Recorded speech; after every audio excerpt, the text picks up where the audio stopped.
And let's light a candle. Burn on, burn on.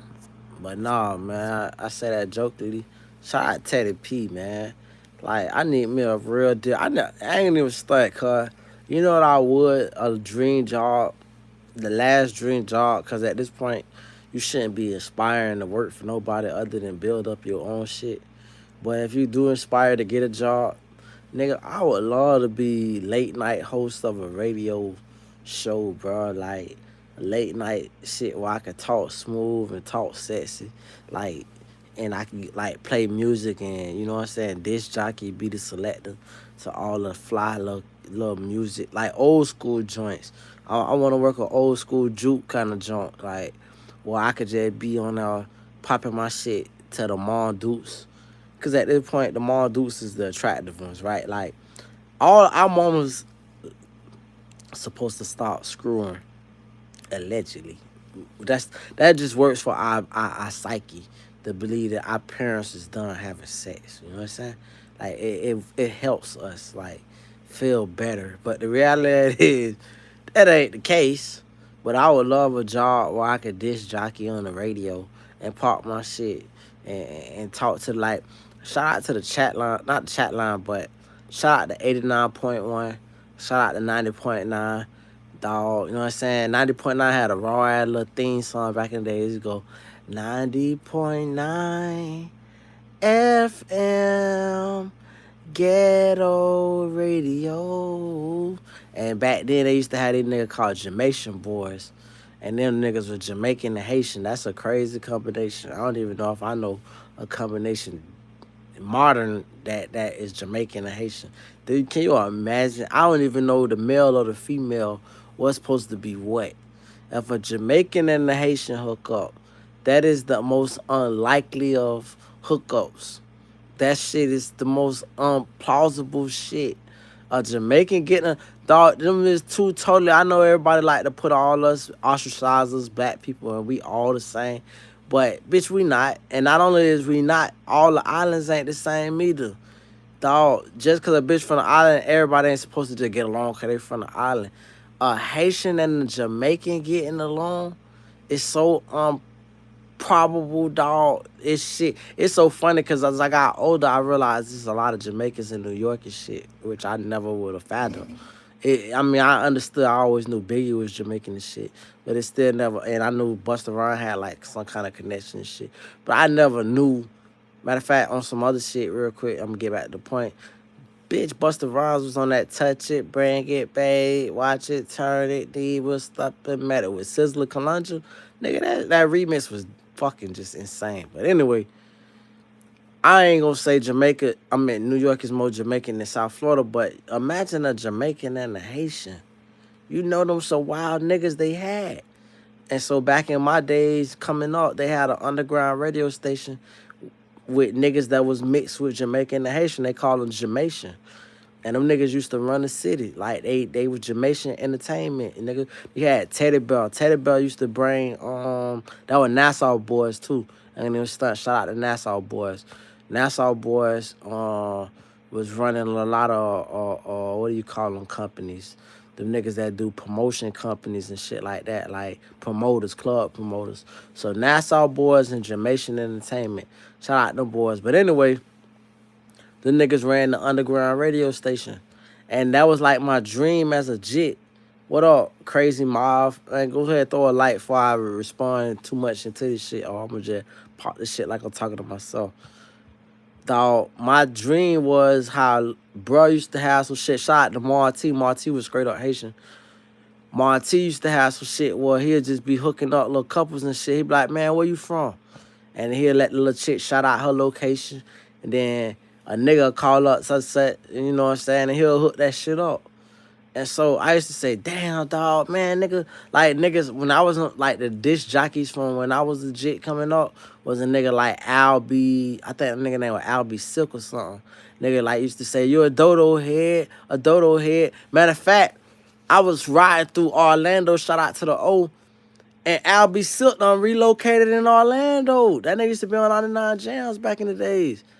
And I was like, bitch, look, they got Albie Silk up in Orange County. Nigga, I always been following music and like the radio and I just always was a fan of that shit. So I be saying to myself, bro, like in Middle Georgia and shit, I thought when I first came up here, my mindset, I'm gonna start me a studio. I'm gonna be the new Tyler Perry of this bitch. I'm gonna set all these movies up and music and all this shit, right? Having said that, my last dream job, if I was to have a dream job, would be for me to be on some late night syndicated radio shit where I could just talk smooth and sexy and hook the couples up and play nice music that get people in a good vibe. I just watched all of the playoff games and shit. I just watched the Seahawks kick the shit out of the 49ers disrespectfully. And all I can say, because I'm a Raider fan, it make it very hard to watch football. Cause like I'm a Raider fan, dog. Bitch, I've been miserable my whole life. I ain't the last time I had memorable memories of football being a Raider fan was 2002, and I was 16 years old, and I betted all my little fucking money because I had got my first job until I was 17. So my money at 16 year old was allowance. Bitch, I betted all my allowance, nigga. You can't tell me shit, nigga. I'm betting the whole thing, nigga, and we got muddy. We didn't even lose respectfully. Bitch, we got muddy. I ain't never liked John Gruden since. I like that pussy I crack gave my whole playbook away. Fucking Jerry Porter never became the receiver he's supposed to become. Tim Brown was out of the league 2-3 years later. Jerry Rice's career was out of the league 2-3 years later. Rich Gannon was out of the league 2 or 3 years later. Charles Woodson went to another team. Rod Woodson was already on his last leg and gave a valid stance.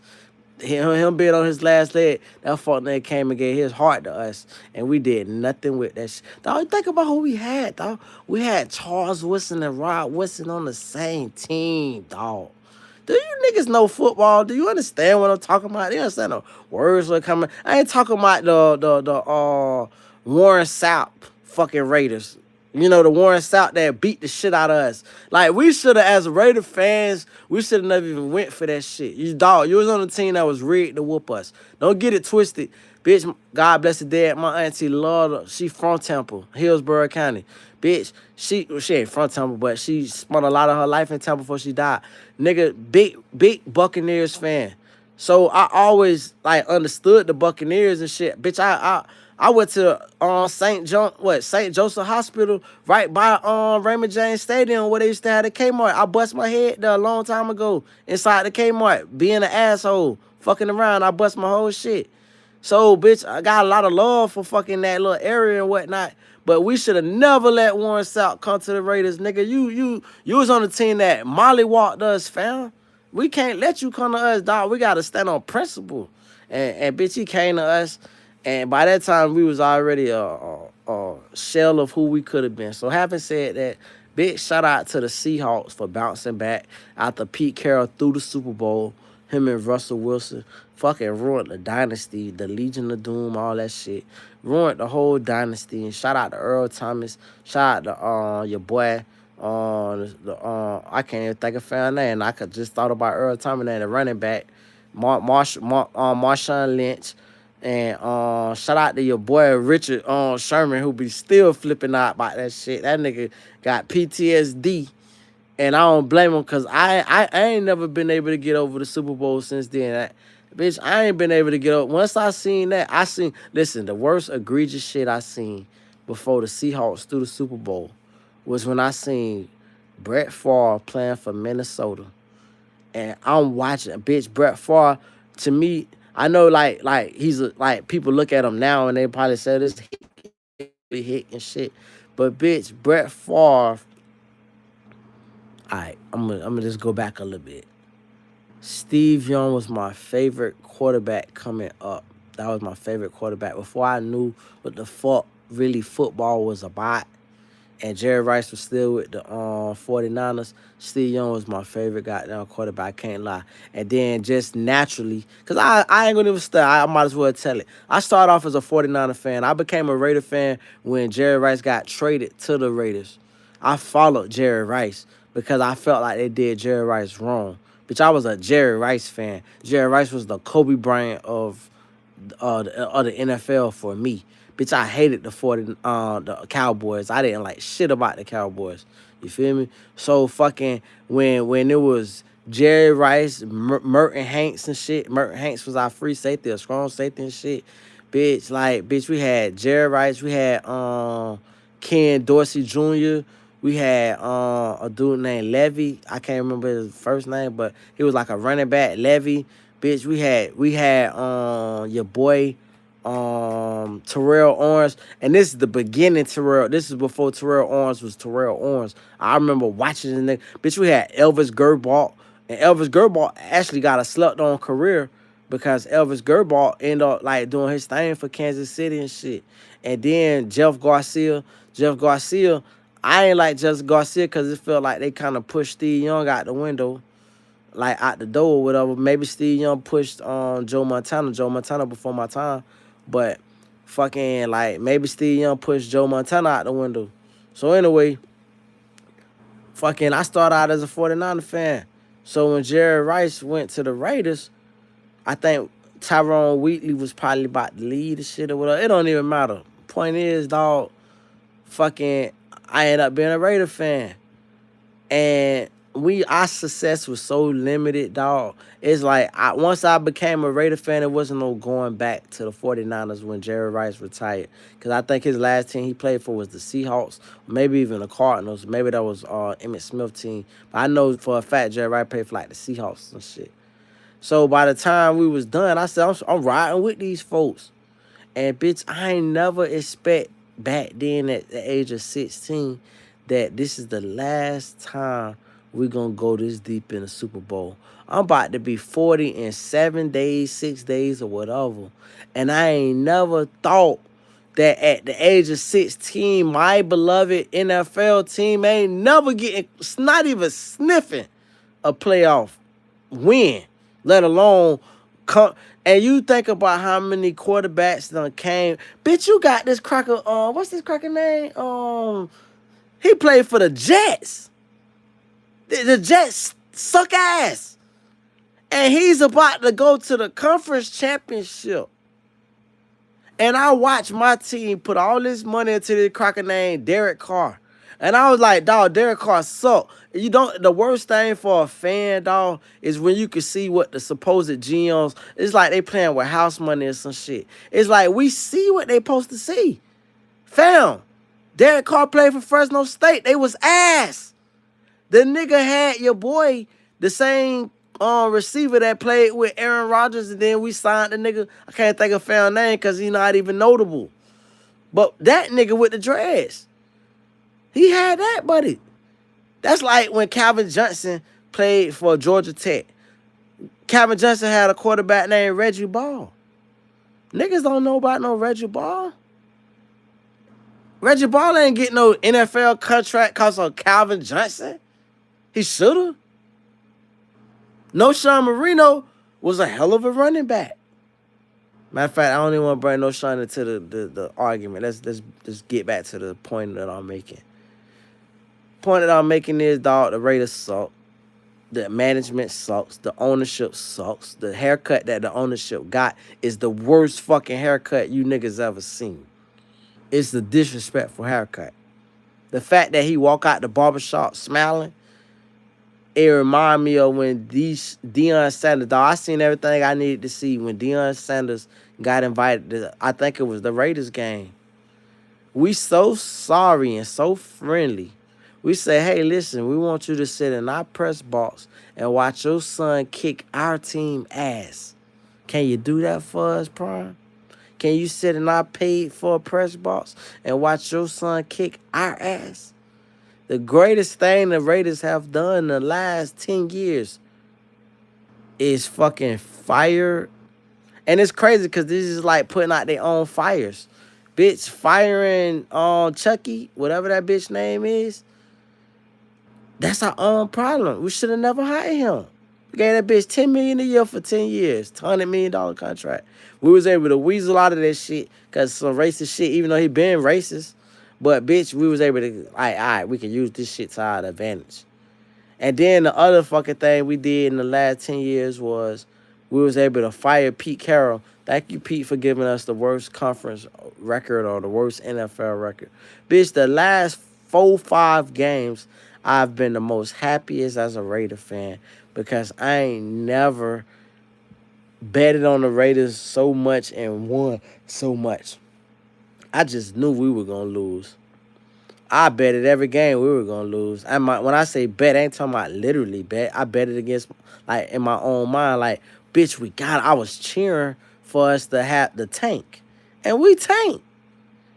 I was like, bitch, you better not win that game. We would end up winning one of the game. I was so fucking mad, like you fought niggas. You would do some Raiders shit. You would try to wait till the end of the year to try to win so we can just have the fucking number 8 pick and shit. Cause you bitches really scared to pick number 1. Cause we don't know how to pick. The greatest 2 picks we done had in the last 10 years is very easy and pronounceable. It's Brock Bowers and it's Josh Jacobs. It's not even a fucking, like, I ain't even had to think or put no sophistication behind that. It's just a reality. Josh Jacobs and Brock Bowers is the greatest picks. You might as well say it's the greatest picks we done had in 20, 30 years. And we shitted on Josh Jacobs' career. I was so proud for little bro. Any Raider fan know you're not a Raider fan if you don't chill when people leave us. You can't be a Raider fan if you don't chill when bitches leave us. When Josh Jacobs leave us, I was so proud of little bro. I was like, thank God, bro, get to use his legs before his leg. It's just like the Cowboys. Cowboys fans is delusional because Cowboys used up that running back. I forgot what Jit name was, man. Jit was like running the rock for the Cowboys for the longest. His name is, he not really no memorable running back, and that's sad. But I want to say not D'Amico. I'm thinking about I'm getting the Texans coach mixed up with this nigga, but his name was D'Amico or the something, and they was trying Buddy. They kept trying to put Buddy on the stench. They before Buddy from Ohio State came to the Cowboys. I can't remember that nigga name. But bottom line is, Cowboys used him up. And then they ain't never want to get that boy no contract. They just kept franchise tagging him. And then when that nigga ain't had no more legs left, they let him go. I said, oh, you dirty bastards. Those some dirty bastards. But I'm glad Josh Jacobs was able to go get that bag. To me, Josh Jacobs is a new improved Eddie Lacy for the Green Bay Packers. I remember when Eddie Lacy made it to the Packers. And I said, and his career was way too short. But he spent a lot of that time in college football, I suppose. But a lot of them niggas, I think that's the problem. Shout out to Maurice Clarett. Maurice brought the first light into that shit. Running backs got the shortest lifespan because colleges use them up. Colleges use running backs like how running backs supposed to be used. Bitch, I supposed to facilitate this offense. This shit supposed to run through me, nigga.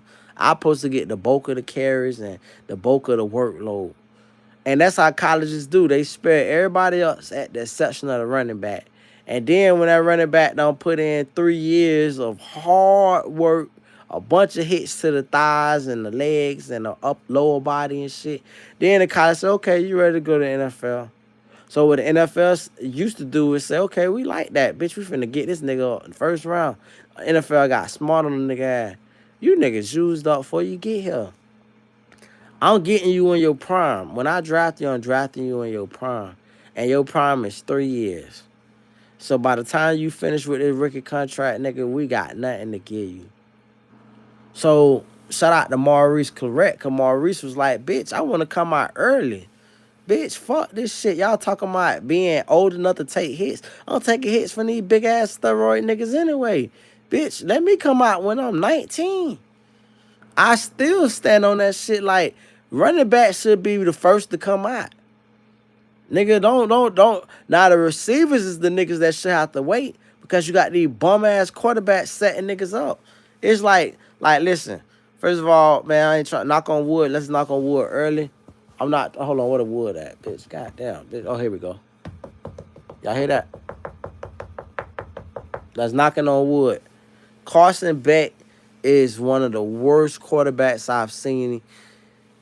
Let me tell you something. He's not the worst quarterback because Florida, University of Florida has put out the worst quarterbacks I've ever seen. Like John Brandon and shit. Like after the Tim Tebow era, the first 2 quarterbacks that came out of Tim Tebow was the worst quarterback I ever seen in college football, period. But as far as like critically acclaimed quarterbacks, Carson Beck, and for him being in college for like 7, 8 years, he's the worst. Having said that, bitch, Carson Beck understands his role. You feel me? Like he gotta just don't fucking blow the game, nigga. And so, damn, I had a point to all this shit. I was talking about some other shit. I was talking about Dallas, the Raiders. I don't even know what the fuck point I was finna make. But the bottom line is, dog, as a Raider fan, we've made the worst decisions in our draft picks and shit. Oh, I was talking about how running backs use their legs up and shit. Bitch, when you got a quarterback like a Carson Beck and you're a smart college coach, bitch, I understand. Listen, the running back gonna do the job like Fletcher doing for the Hurricanes. I need you not to throw no picks.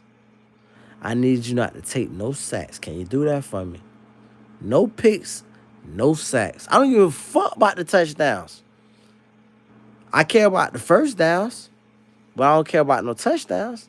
I just need you not to throw no picks and take no sacks. I seen some shit tonight. I seen CJ Stroud, dog, like, and I watched him in college and shit. Maybe that's just how good his college team was. But I gave him a new nickname tonight. I was like, CJ never seen a pass he don't like. First down, check down, Stroud, bitch. CJ Stroud see his first he eye a nigga the whole way. I watched the whole game. Well, he ain't got no second check down, third check down. I like this first nigga, and I love the pass, and I'ma throw this bitch. I don't give a fuck. That nigga got 8 niggas and a goddamn DB coach on his ass. I'm still throwing it. That bitch can't read the defense, or he don't know how to do a check down. Either way, he's not the future of the Texans. Cause like he might be an NFL backup quarterback.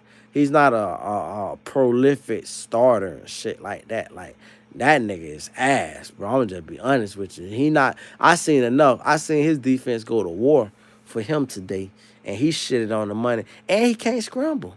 I was like thinking in my head, like it looked like a clean game because there's no Tom Brady involved, so there's no rigging the game. Like Tom Brady to me is the worst manufactured superhero. Like Tom Brady stained the NFL because they tried to make a Michael Jordan. You can't make a Michael Jordan. You either got it or you don't. You got if the NFL was smart, your Michael Jordan was Lawrence Taylor. Your Michael Jordan was I would even put a Warren Sapp in there. Warren Sapp. I will put Reggie White. I will put I'll put Barry Sanders. Like Barry Sanders never won no ring, but he was unstoppable. He ain't had no O-line. He ain't had no quarterback. Niggas stacked the box, and he still got his. That's what Mike did. Bitch, you niggas is stacked against me. I'ma still get mine and try my best. So like niggas like that, I will put your boy for the Chiefs right now, Mahomes and shit like that. Like them Jerry Rice, them Michael Jordans. That Tom Brady was the most manufactured shit, like all over his resume, dog. That nigga got the flake gate. That bitch, to me, I'm a Raider fan once again. Our first buck came way before the Buccaneers. Bitch, that the fucking talk rule and shit like that. Oh, God, that when I first knew the NFL was full of shit. Oh, back to my point that I missed earlier. Now that I thought about my first point. When I seen Brett Favre with the Vikings, Brett Favre was doing his thing. That nigga caught back that ball. He eyed that nigga down. Bitch, Brett Favre was the king of illusion. Bitch, Brett Favre can read all his reads. Like, obviously, we give Peyton Manning the credit for the pre-adjustment snaps and shit. Okay, no doubt. But Brett Favre was the best to me in the moment during the play adjuster. Like, bitch, the cracker had legs. He could scramble. He can fucking adjust. Okay, bitch, his check down. He could stall. To me, Brett Favre was Shadur Sanders times 100. The way people give Shador Sanders the credit to extend the play and try to go for the big shit, that was Brett Favre, but 1,000 times better at doing it. Bitch, that's who Brett Favre was. So when I seen Brett Favre in the playoff and Brett Favre caught the ball back, eyed a nigga down the whole way and threw it right to the nigga, that's the first time I seen Russell Wilson when Russell Wilson caught that ball back and decided on the 1 yard line, instead of getting to Marshawn Lynch, I'm going to throw it right in this nigga bread basket. And that's when my love for professional or so-called NFL professional went away. It dissolved. And I was thinking, why this shit is fake, at least give a nigga as a fan something I can chill for. Why my Raiders gotta be ass? Why y'all can't force the sale of my Raiders like the NBA forced the sale of this cracker with the Clippers? Clearly this cracker's on drugs. Mark Davis Jr. His daddy was on drugs. Bitch, if he ain't on drugs, look at his haircut. Don't it scream attention or mental health disability? Look at his haircut. The cracker ain't, the bitch is a billionaire. He ain't never once dressed up presentable. Bitch, Davis Jr., Al Davis Jr. is dressed like the cracker on Problem Child who kidnapped the little kid who ended up fucking the lady. You know that cracker got out of prison? He was riding that little ragged ass car. For anybody that ever seen Problem Child, he had that fucked up bow tie and a haircut. Bitch, that's who Al Davis Jr. is dressed. It's like, who is paying you to dress like this and act like this? Who is paying you? If you're not getting paid for this shit, why are you doing this shit? Remember the girl in Django? And he said, man, I'm free. She said, and you dress like that? Like, who is paying you to do this shit? Cause I don't went all off subject. Cause I said I wanted to make me a good. I ate my boy peanuts tonight. I remember I need me a sports broadcast and shit. Either or. Because I love AM radio. When I drive, bitch, I prefer AM radio. I prefer conservative talk radio. Like, I love just hearing crackers bicker and argue on the radio about what the direction America should go. Bitch, I don't know what would I do with myself if I couldn't hear these crackers argue on what the direction America should go. Like, it's the most coolest shit. They be like, oh, well, this is what's ruining the country. And then they go to the other motherfucker with the counter. No, well, this is. And I said, look at the conviction these folks got. They just know. They just swear they know. This is what's killing America. And it be so cute. I mean, look at these crackers talk. And I think the funniest thing is, imagine being in a room full of Mexicans and thinking you the smartest nigga in all. And you thinking none of them know English, and all of them know perfect English. And they sit there and they let you mispronunciate broken Spanish. You trying to like lingo with them and shit. And they play like they don't know what the fuck going on. Yeah, jefe. Hi, jefe. Senor jefe. And they just massage your ego and shit. Jefe, you jefe this, jefe that. But all the while, bitch, they got all the money and all the sense. And they just sitting there letting you stroke your own ego. That I like to feel like that way when I listen to conservative radio, talk radio. Like Don Imus. Remember Don Imus and shit? It's a crack out of South Florida. He was a real, just a wild dude. He is so missed. He was a piece of shit, but he was so honest. He talked shit. But anyway, let me not get too deep in his character. But for South Florida talk radio, I can't think of his name. Maybe I listen to him tonight just to go to sleep. But I say that to say, little kind of folks, dearly miss, dog. I want me a radio show and shit like that where I can talk my shit, pop my shit, maybe AM, FM, whatever, and play some soft, slow jams and shit, and then talk some more shit in the midst, and then play some jams.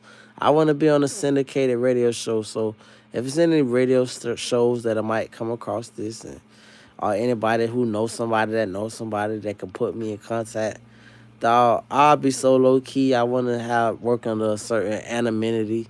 I always struggle with that word, anonymity and shit. I want to be anonymous, basically, low key.